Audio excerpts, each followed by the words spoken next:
Praise God. Amen. So, ang mensahe natin, God with us. Amen? God with us. Ang Diyos kapiling natin. Ang Diyos kasama natin. Ang Diyos kaisa natin. Ang Diyos nasa puso natin. Amen po ba? Sabi ni Moses sa kanyang mga salita na sabi niya, 'di ba, sa Exodus 33,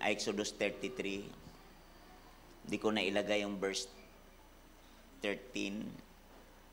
Pero ito yung panalangin ni Moses.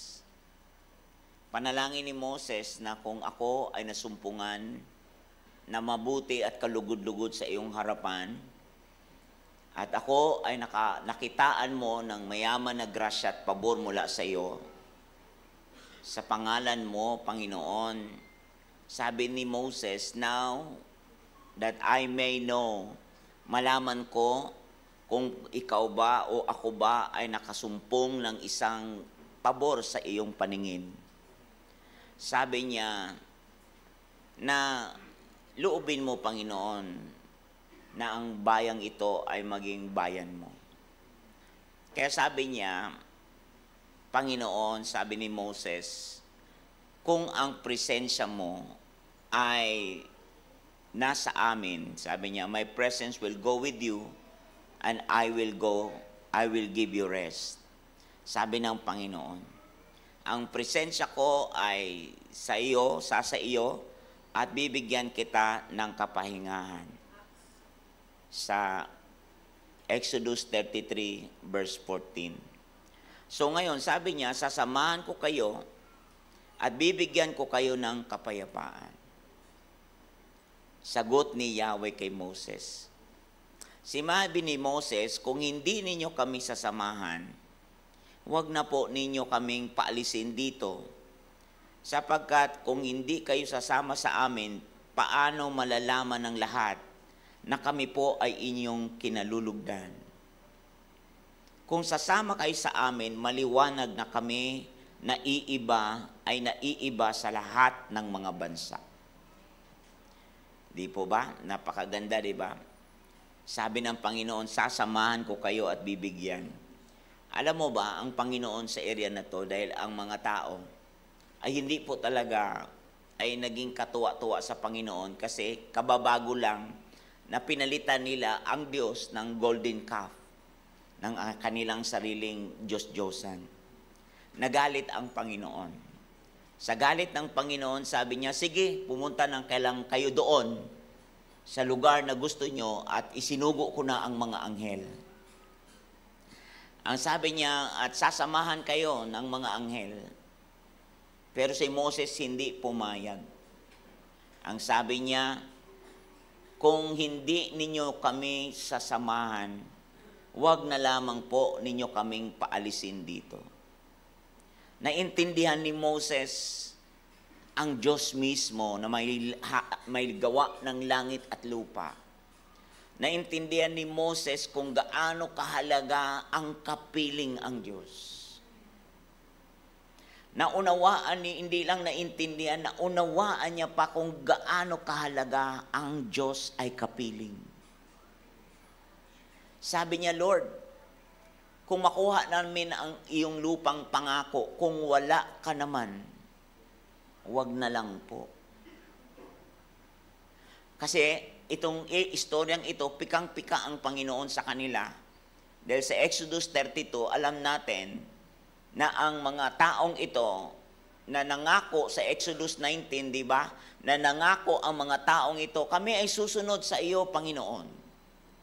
Pero bandang huli, ang mga taong ito na pinangakuan niya na maging bayan niya, pinangakuan niya na maging kanya, pinangakuan niya mga obra maestra niya, pagbandang huli sa Exodus 32, si Aaron nagsabi ng mga tao, gagawa tayo ng ating Diyos. Gagawa tayo ng ating sariling Diyos.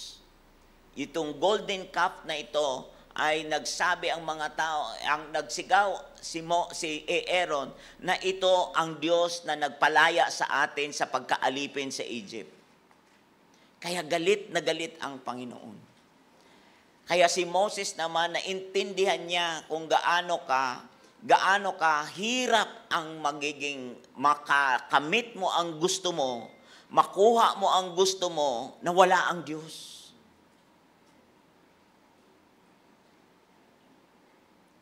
Yung makamit natin ang ating kalooban, gustong-gusto natin, pero wala ang Diyos, alam mong hindi mo kaisa ang Diyos.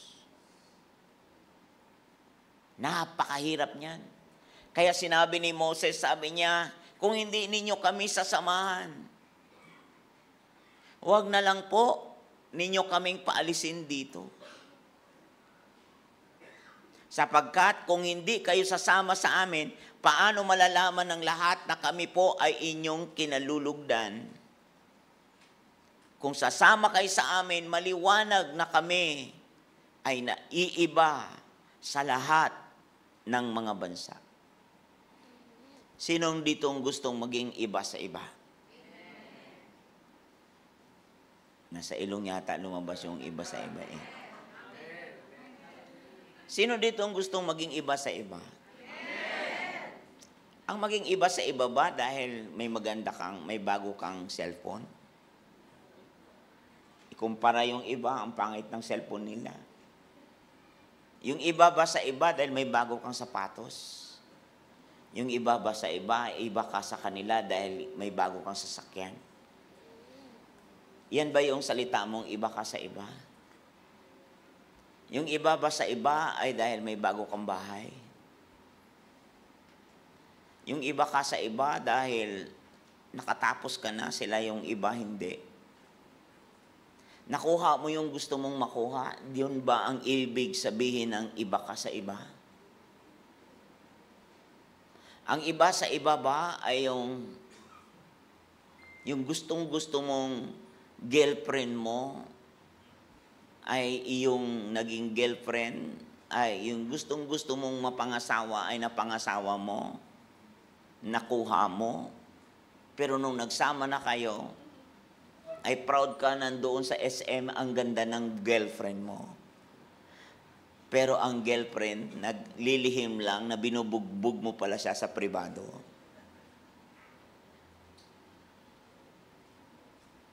Iba ka kasi nadidisplay mo yung girlfriend mong magandang tingnan. Pero sa likod, iyo laging sinasaktan. Saan ang meaning ng iba ka sa iba? Ano ba sa iyo ang salitang maging iba ka sa iba?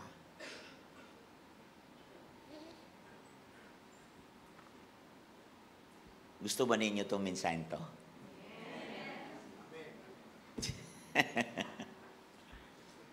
Kasi ang maging iba sa iba, maaaring external ang iyong pagkaunawa. Pero kay Moses, ibang klase ito. Lord, bakit mo ako dadalhin sa pangakong lupa kung wala ka naman doon? Lord, kung wala ka naman doon, ano naman ang silbi ng lahat? Kaya napakahalaga yung bakit napakahalaga sa buhay natin ang pagsama ng Diyos. Bakit napakahalaga yan sa buhay natin? Alam mo, kailangan nating makita na ang Panginoong Hesus, alam natin nung ipinaglihi siya ng Birheng Maria, ito nga yung kanyang pangako na tatawagin siyang Emmanuel, na ang kahulugan, kasama natin ang Diyos. Totoo hindi? Amen po ba? Yung salitang Emmanuel sa Matthew 1:23, di ba? Pangako niya yan na ipanganganak niya ang anak ng tao. Alam natin, noong una pa, pinangako niya na yan, na maging kapiling natin ang anak ng tao. At yung anak ng tao na yon ay ipinanganak ng isang birheng babae. At ipinanganak yun at siya'y ipinanganak ay tinawag siyang Emmanuel, na ang Panginoong Hesus nang ipinanganak ay tinawag na kasama natin ang ito yung naintindihan ni Moses. Ito yung naunawaan ni Moses. Ito yung kanyang puso na, Lord, kung wala naman rin lang at yung bagay lang naman ang meron kami, kung wala ka man rin lang, wag na lang. Sa sarili mo, paano mo ba dinidefine ang sarili mo? Yung masayang masaya ka dahil yung bagay, external na bagay nakuha mo, pero alam mo sa loob ng pagkatao mo, mayroong kapos doon. Mayroong walang kapanatagan. Mayroong walang kakontentuhan.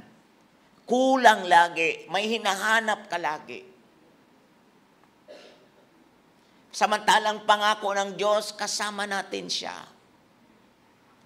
Pangako ng Diyos, sasamahan ka niya. Pangako ng Panginoon. Pero alam ng may katawan si Moses, alam ng may katawan, Panginoon, talaga naman. It doesn't mean I got my request. It doesn't mean I have my favor. I have favor from you. Hindi ibig sabihin bless ka, ang pabor ng Diyos nasa sayo. Yan ang totoo doon. Marami hong bless. Pero bless lang po sila sa natural. Pero ang buhay nila hindi naayos. Napakasarap ang bless ka sa natural, na bless ka pa sa ugali. Napakahalaga. Bakit napakahalaga sa buhay natin ang presensya at pagsama ng Diyos? Sapagkat sa presensya ng Diyos may kalayaan.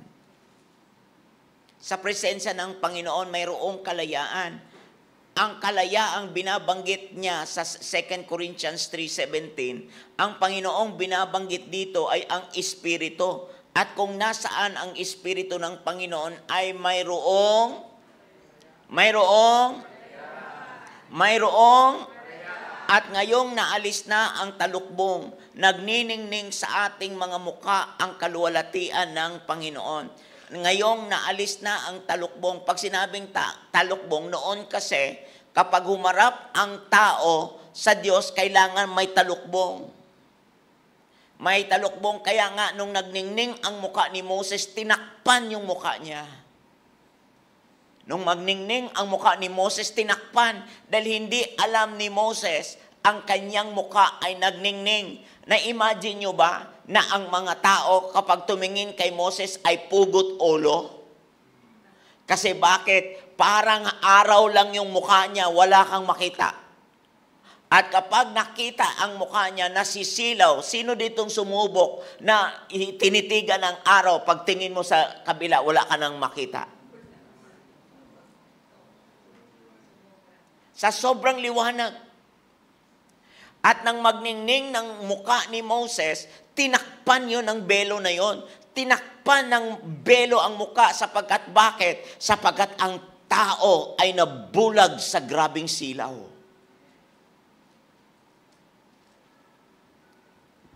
Na-imagine nyo ba ang salitang, ang Espiritong tinutukoy dito ay ang Panginoon?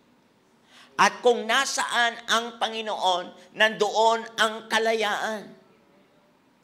Kung naroon ang Espiritu ng Panginoon, naroon ang kalayaan. Ano ang kasunod na salita? At ngayong naalis na, alam nyo yung word na naalis na, present progressive yan?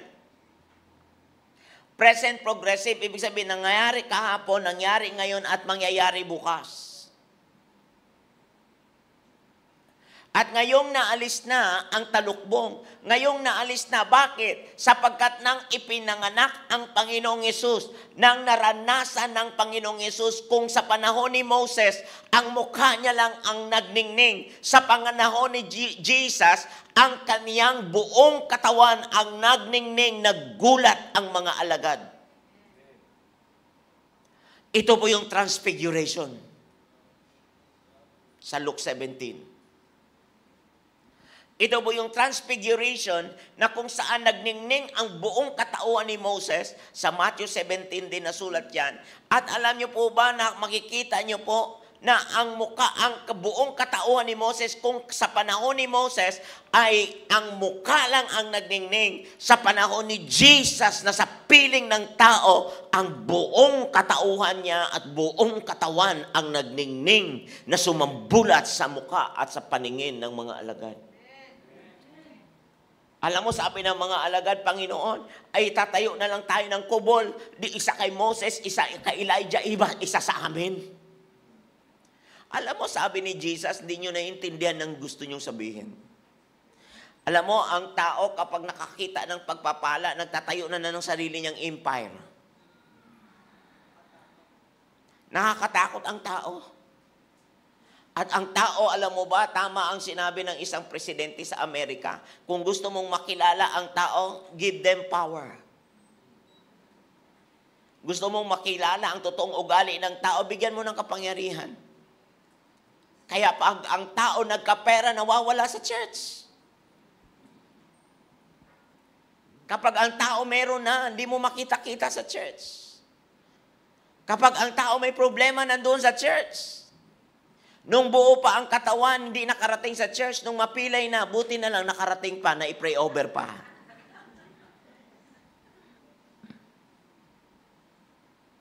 Hindi po ako nanunumbat.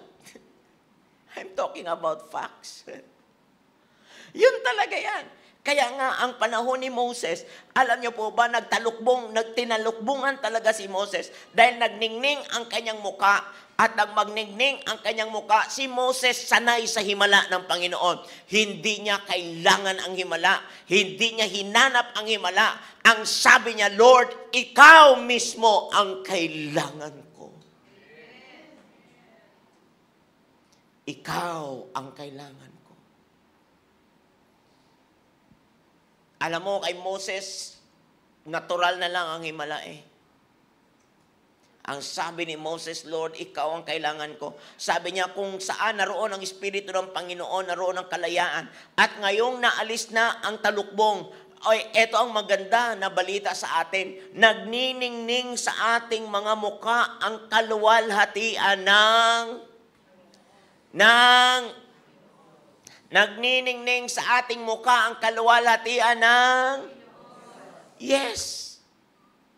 Ito ang kalayaang gustong gawin ng Diyos sa atin. Yung pagkatapos mong lumaya sa kasalanan, nung pagkatapos mong pinalaya ka sa kasalanan, nang pagkatapos ng ikaw ay magsisi, pinatawad, pinalaya sa kasalanan, ito ang nais ng Diyos maranasan natin nang ang Espiritu ng Panginoon ay dumating, nagkaroon tayo ng kalayaan. Anong sabi? Nagniningning sa ating mukha, mga mukha, ang kaluwalhatian ng Panginoon. Alam mo ba, kapag magningning ka, makita pa lang ang presensya mo, humihilom na ang sugat ng iba. Pero may mga tao din, pag nakita mo lang, marinig mo nga lang, ayaw ko na makita yan. Totoo, hindi. May mga taong ganun. Alam mo ba, pag narinig mo, ay naku, kahit marinig, bungad pa lang na pangalan, Totoo, hindi. Pero may mga tao, di lang gusto mo yung marinig ang pangalan. May mga taong gusto ko sana siyang makapiling. Nai-imagine mo ba na ganyan ang feeling ni Moses? Na Lord, ikaw ang gusto kong makasama. Naisip mo ba yan sa sarili mo kung gaano mo inaasam si Lord sa lahat ng aspeto ng buhay mo, na sa kwarto mo pa lamang, sa bahay mo pa lamang, ano ba ang mga pinapanood mo? Ano ang pinapanood mo? Sinong naniniwala na kung ano ang kulay mo, yun ang lagi mong i-adapt? Kung ano ang espiritu na meron ka, yun ang laging magti-trigger ng appetite mo. Halimbawa, gustong-gusto mo ng adobo. Maniwala ka, magbibilang ka talaga ng restaurant saan ang magaling magluto ng adobo. At ang appetite mo magsasabing, andoon sa MOA.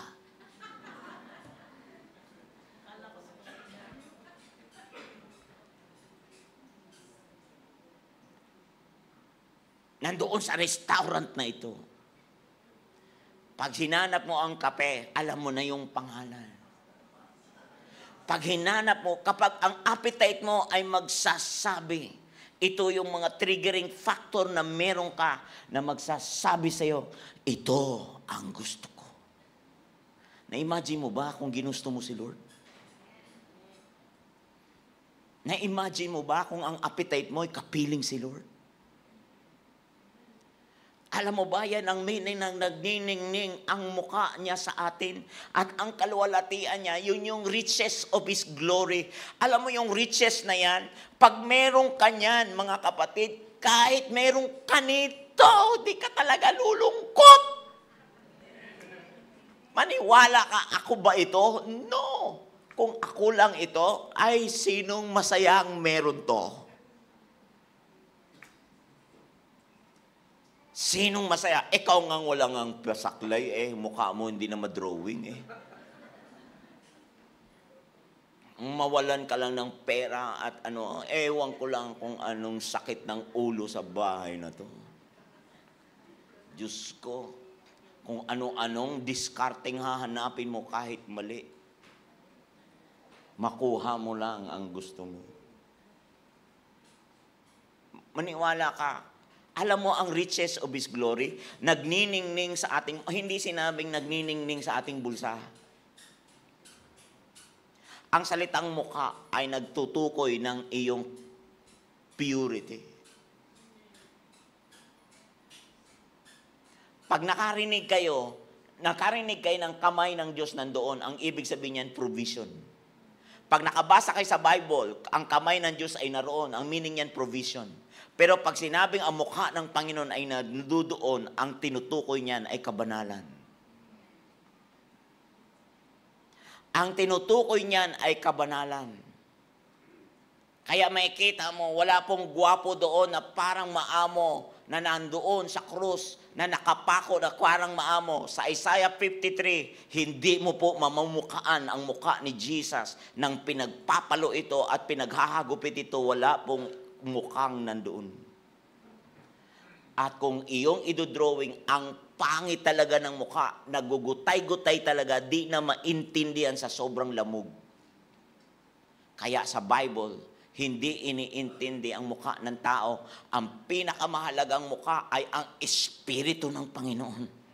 Ito yung riches of His glory, na kung saan ang kaluwalhatiang iyan ay nagmumula sa Panginoon, na siyang Espiritu, na siyang bumabago o magbabago sa atin mula sa isang antas ng kaluwalhatian hanggang sa tayo'y maging kalarawan niya. So, ibig sabihin, ang pinakarurok, ang rurok talaga na ang Diyos ay numasumas sa atin ay magiging kamukha ka ng ating Panginoong Yesus. Yan yung pangalawa, sa presensya ng Diyos ay mararanasan ang antas ng paglago sa pagkakakilala sa Kanya.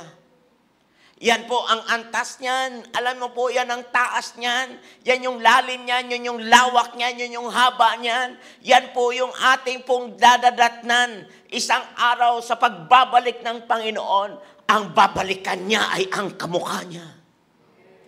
Makinig kang mabuti, sa kanyang pagbabalik, ang babalikan niya ay ang kamukha niya.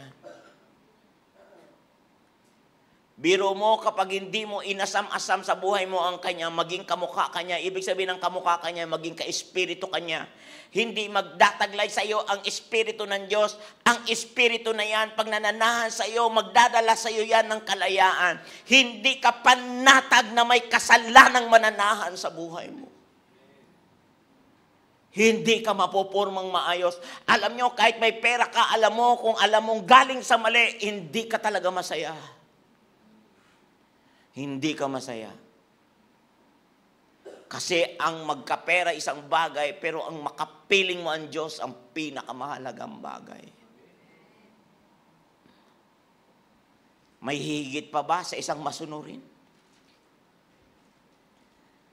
Kahit may pera ka, may bahay ka, nakuha mo lahat, masuwayin ka naman. Anong silbi nun?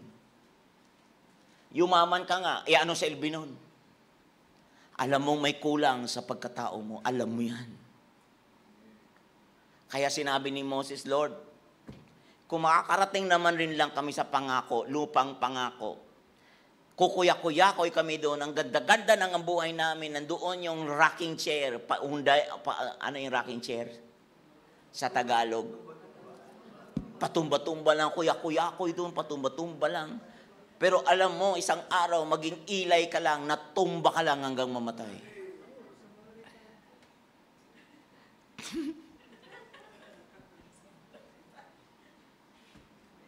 Itong kaibigan ko. Di ba? Alam mo talaga kukuya-kuyakoy ka. Alam mo, meron ka, pero alam mo, galing sa mali. Pero I tell you, kaya bagay talaga nagpapabuo ng buhay o riches of His glory.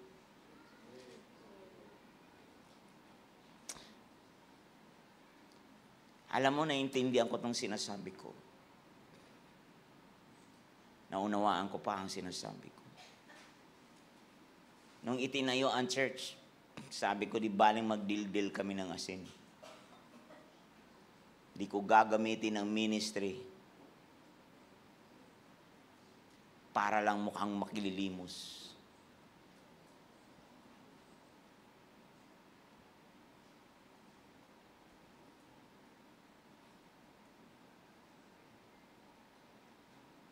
Naintindihan ko ang makililimos na ugali. Biro mo magpapaawa ka doon para lang makakuha ka ng makain. Nang makilala ko ang Panginoon na sabi ko, Lord, hindi ko gagamitin ang kapansanan, makuha ko lang ang bagay na gusto ko. Ikaw ang kailangan ko.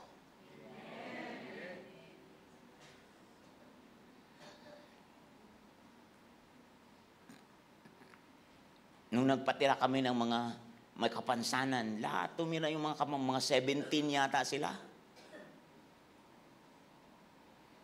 Lahat ng mga benta ng CD ko, talagang nilagay ko doon sa buhay ng mga to. Lahat din ng mga perang binigay sa amin mula ibang bansa, nilagay ko lahat sa buhay nila. Alam niyo po kung gaano kahalaga ang presensya ng Diyos dahil ginagawa mo yan dahil sa presensya ng Diyos. Huwag kang masayang makuha mo ang bagay, wala naman ang Diyos sa piling mo.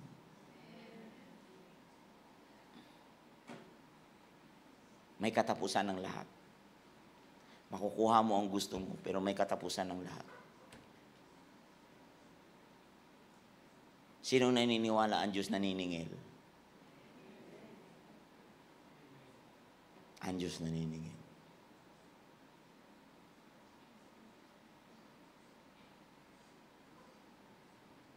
Kaya pag umaalis kami ng bansa, hindi kami kumukuha ng pera sa church.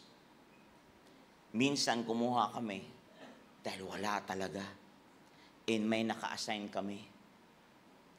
Kahit mabigat sa loob ko. Kasi alam mo bakit?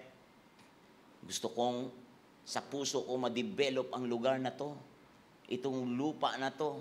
Ma-develop ito.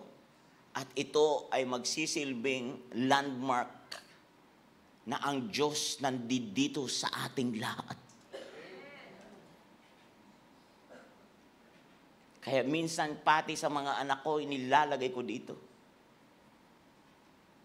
Sabi ng panganay kong anak, pa, wala na nga tayo. Sabi ko, huwag kang mag-alala, anak. If you build God's house, God will build our own house one day.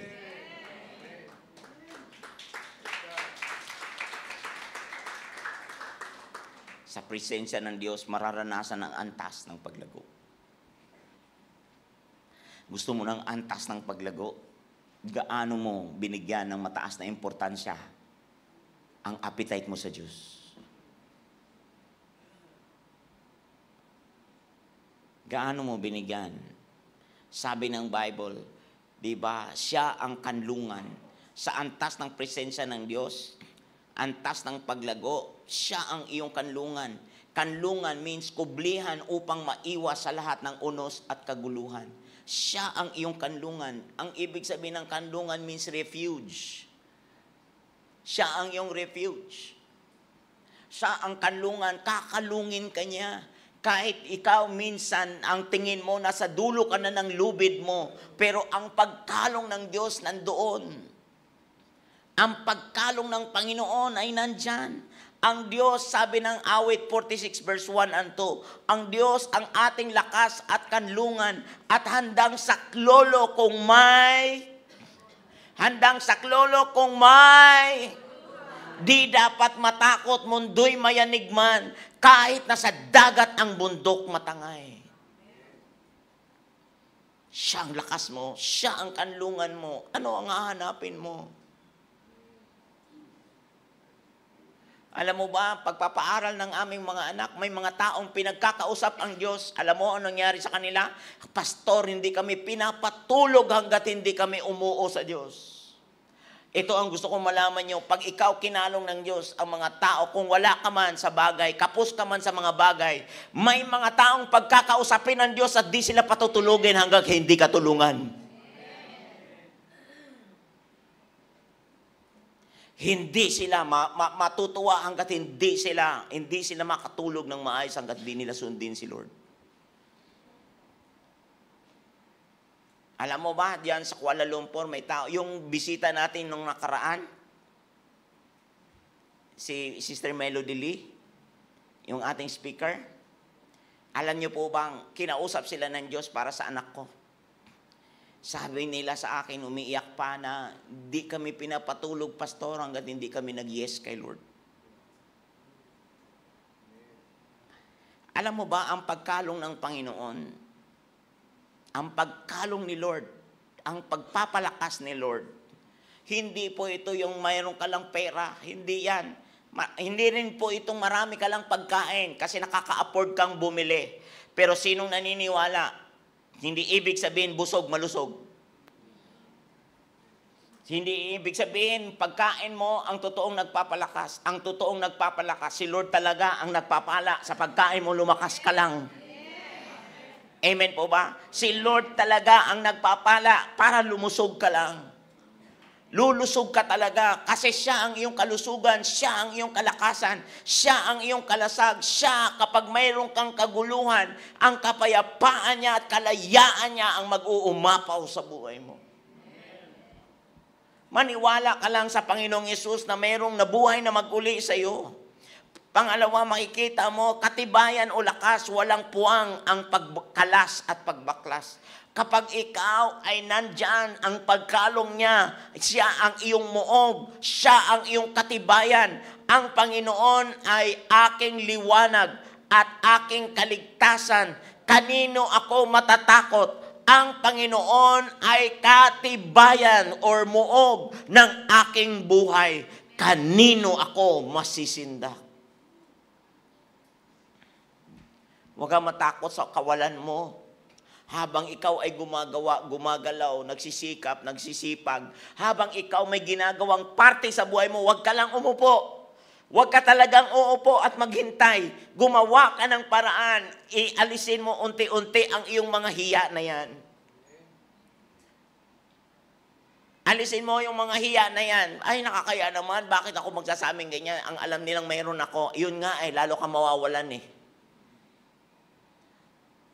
Yun nga nag-aasta kang meron ka Ba't ayaw mong aminin sa sarili mo kung si Lord ang katibayan mo, kung si Lord ang lakas mo, walang puwang sa'yo ang pagkalas, huwag kang lumayo, huwag kang mag-isolate. Huwag kang lumayo, huwag kang umalis sa balon. Meron doong tubig sa balon, wala kang ang tubig, ayaw mo lumapit sa balon. Wala ka nang ang lakas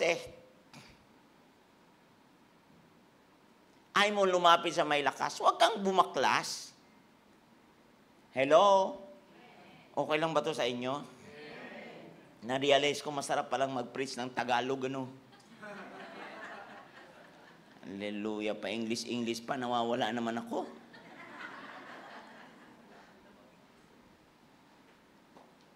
Di ba napakaganda? Siya ang iyong katibayan. Siya ang iyong lakas. Kanino ka masisindak? Siguro, kaya talaga naman, may mga tao talagang, mga Inglesero, sila na lang yun, di ba?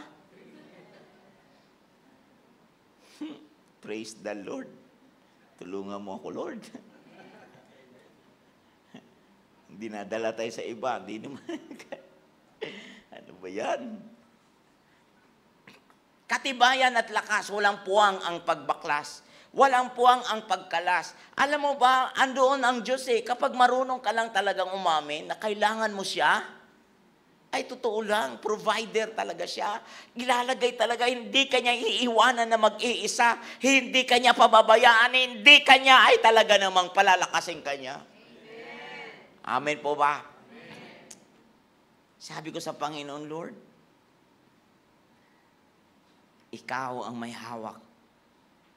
Kaya kanina ay kagabi, sabi ko, Lord, ito yun katibayan at lakas, walang puwang sa akin ang pagkalas. Katibayan, Lord, ikaw ang kailangan ko. Ikaw. Ikaw ang kailangan ko. At tama lahat. Amen po ba? Amen. Kaya ang lahat ng ito'y Philippians 4:13, ang lahat ng ito'y magagawa ko dahil sa kaloob sa akin Amen. Hallelujah. Pangatlo na tayo, bukal o pinanggalingan ng lahat ng sukat ng ikakabuti natin. Siya po ang bukal. Kapag ang Diyos, bakit ang Diyos kailangan natin sa ating presensya? Kasi siya yung bukal ng ating pangangailangan. Tingnan nyo, basahin natin sa Jeremiah 9. Ang sabi ni Yahweh, basahin natin, 1, 2, 3, go. Huwag ipagmayabang ng matatalino ang kanyang karunungan o ng malakas, ang lakas ng kanyang taglay, ni ng mayaman ang kanyang kayamanan. Di ba? Huwag natin. Verse 24. Kung may, 1, 2, 3, go. Kung may nais magmalaki, ang ipagmalaki niya ay ang pagkakilala niya at pagkaunawa sa akin. Sapagkat ang aking pag-ibig ay hindi nagbabago, makatarungan at matuwid ang mga ginagawa ko at ang bagay na nais ko. Ako, si Yahweh, ang nagsasabi nito. Dalawa lang ang kailangan natin. Dalawang puntos lang kailangan natin sa presensya ng Panginoon. Una, ang maniwala ka. Maniwala ka talaga. Maniwala tayo. Malalaman mo kung gaano kadakila ang Diyos. Malalaman mo kung gaano kadakila ang Diyos. Alam mo ba, ang ginawa niya doon sa mga dating kanya, mga taong nangangailangan sa kanya, ang sabi doon sa Matthew 13:58, at dahil ayaw nilang maniwala kay Jesus, hindi siya gumawa roon ng maraming sa Judea dahil ayaw nilang maniwala. sa mga taga-Judea, sobrang taas ng kanilang tingin sa sarili nila. Kaya dahil sa ayaw nilang maniwala, hindi makagagawa ng himala roon, ng maraming himala si Jesus. Ang dahilan kung bakit hindi makagawa siya ng himala sa atin, dahil sa ayaw nating maniwala. Maniwala tayo. Sabi mo sa iyong katabi, maniwala tayo. Ang presensya ng Panginoon, lakipan mo ng paniwala yan. Paniwala, paniniwala, maniwala, maniwala. Amen po ba? Maniwala. Amen po ba? Number 2, ito lang ang susi na ang Diyos makakapiling natin sa lahat ng panahon. Gawin at sundin ang mga sinasabi niya. Do what He says. Gawin at sundin ang mga sinasabi niya. Ito ang sabi niya sa Matthew chapter 4 verse 19 to 20. Then He said to them, "Follow me, and I will make you fishers of..." Sundin niyo ako. Ali kayo, sumunod kayo sa akin at gagawin ko kayong mamamalakayan ng tao. And they immediately left their nets and followed Him. Alam niyo po ba, agad-agad silang iniwanan ang kanilang mga lambat at sumunod sa Kanya. Ang salitang followed Him, ang meaning po niyan ay akoloteo, na ang ibig sabihin to be one road, to be the same road. Yun ang meaning niyan, o kalentos. Ang meaning niyan means to be on the same road as a companion, to enter another person's world and them on their journey, to caught up with what God is doing and participate. Iyan po ang meaning ng followed Him. Ang meaning ng followed Him ay nandun tayo sa iisang track, sa isang riles, na kaisa ang Diyos. Kung ano ang sinasabi niya, kaisa tayo sa sinasabi niya. Kung kayo nanatili sa akin at ang mga salita ko na nanatili sa inyo, hingin nyo na ang inyong maibigan at ito'y ipagkakaloob niya. Amen po ba? Kaya yung salitang follow me, the word followed Him means to be on the same riles o road. To be in the same road as a companion. Ang ibig sabihin niyan, to caught up with what God is doing and participate. Gusto mong makasama mo ang Panginoon? Ito talaga ang kailangan natin, ang Panginoong Hesus. Sama-sama nating paniwalaan. Sama-sama nating yakapin ang Panginoong Hesus. Sama-sama natin. Amen po ba? Sama-sama natin na gawin ang pinagagawa ni Lord. Kaya kapag kasama mo ang Panginoon, nandoon lahat ang ating hinahanap sa buhay. Amen po ba? Kaya nga sabi ng Acts 3:19, sabi doon, in conclusion, sabi niya, if you repent, times of refreshing that will come from the presence of the Lord. Kapag tayo ay bumalik loob sa Panginoon, magbalik loob sa Panginoon, times of refreshing. Sabihin natin, times of refreshing. So, ibig sabihin, manunumbalik ang pagkasariwa natin. Refresh. Manunumbalik ang kanyang kalooban, manunumbalik siya sa atin. At pag tayo nanunumbalik sa Kanya, manunumbalik siya sa atin. Ang salitang refreshing means to revive. Ang salitang refreshing means recover breath. Ang salitang refreshing means rest from pressure or work. Gusto mong magkaroon ng kapahingahan sa pressure? Gusto mong magkaroon ng kapahingahan, kagaanan sa lahat ng work kahit mahirap pero magaan ang loob? Gusto mong lahat ng kahit may pressure pero ang refreshment ng Diyos ay nandoon? Kapiling kasi ang Diyos. At restore vitality. Ang ibig sabihin ng vitality means kasiglahan. Ibalik ng Diyos ang iyong kasiglahan. Ibalik ng Diyos ang iyong sigla. Ibalik ang Diyos ang iyong lakas na makapaglingkod. Balik sa Kanya. Restore vitality. Alam natin sa piling ng Panginoon, wala pong kakulangan diyan. Alam natin sa piling ng Panginoon, wala pong mapapahiya. Alam ko, naniniwala ako na sa piling ng Panginoon nandoon ang kanyang pagyakap. At kapag nandoon ang yakap niya, hallelujah, ang salitang refreshing, i-revive niya talaga ang mga bagay sa area ng buhay mo na patay na. Yung patay na relationship, ang tingin mo wala nang pag-asa, Diyos ang bumubuhay niyan balik.